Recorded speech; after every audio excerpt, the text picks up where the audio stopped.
દર્શક મિત્રો, હું છું પરમાર અનિશા. તમે જોઈ રહ્યા છો લોક સામના ન્યૂઝ. તો જોઈએ આજના સમાચાર. બોટાદથી અમારા રિપોર્ટર ગૌતમ બારિયા સાથે. બોટાદ શહેરની સહજાનંદ સોસાયટી વિસ્તારમાં કડિયાકામ દરમિયાન એક શ્રમિકને અચાનક વીજ કરંટ લાગતા ગંભીર ઈજા પહોંચી હોવાની ઘટના સામે આવી છે.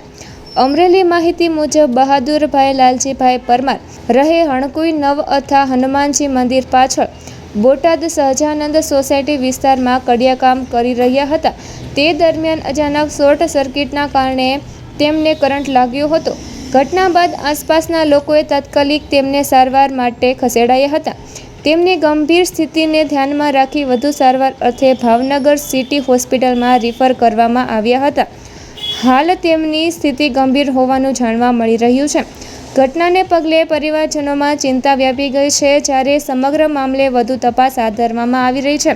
તો ફરી મળીશું એક નવા સમાચાર સાથે. ત્યાં સુધી જોતા રહો લોક સામના ન્યૂઝ.